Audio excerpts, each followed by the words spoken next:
হালকা একটা দুর্ঘটনা ঘটে গেছে। বঙ্গবন্ধু স্যাটেলাইট থেকে মাত্র ফিরলাম, ফিরেই একটা পত্রিকার নিউজ দেখলাম, মনটা খারাপ হয়ে গেল।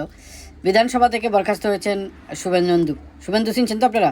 ওই যে চাপাবাস চিনি, বাংলাদেশ বিরোধী বক্তব্য দেওয়ার মাধ্যমে। তো শুভেন্দুর ঘটনার সাথে কী হয়েছে, ভারতীয় জনতা পার্টি বিজেপি পশ্চিমবঙ্গের বিরোধী দলের নেতা শুভেন্দু অধিকারীকে বিধানসভা থেকে বরখাস্ত করা হয়েছে। সোমবার 17 ফেব্রুয়ারি শুভেন্দু সহ 3 জন এমপিকে বরখাস্ত করছে তারা। ভারতীয় সংবাদ মাধ্যমের সময়ের প্রতিবেদনে বিষয়টি জানিয়েছেন। প্রতিবেদনে বলা হয়েছে, বিরোধী দলের শুভেন্দু সহ বিজেপির বিধানসভা থেকে 1 মাসের জন্য বরখাস্ত করা হয়েছে। এই নিয়ে চতুর্থবার তিনি এই ধরনের জুতার বাড়ি খাইলেন। চারবার তাকে বরখাস্ত করছে। তো যাই হোক, এরপরে শুভেন্দু যা করার তাই করছে। বিধানসভার সামনে কান্নাকাটি করছে, সে কর্মসূচি দিছে, বাইরে দাঁড়ায় আছে, যেহেতু ভিতরে ঢুকতে দেয় না, বাইরে দাঁড়ায় চিল্লাপাল্লা করছে। এই সময় জানিয়েছেন বিধানসভার বাজেট অধিবেশন চলছিল, কিন্তু শুভেন্দুকে ভিতরে ঢুকতে দেয় না। গত সপ্তাহে রাজ্যের পক্ষ থেকে অর্থ বছরের বাজেট পেশ করা হয়েছে।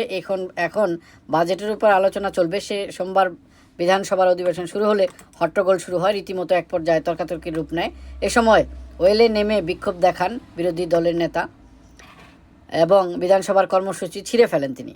এরপরে ওয়াকআউট করেন তারা। আনন্দবাজার পত্রিকা জানিয়েছেন, এই ঘটনায় তৃণমূলের পক্ষ থেকে শুভেন্দু সহ 4 জনকে বরখাস্ত করা হয়েছে 1 মাসের জন্য।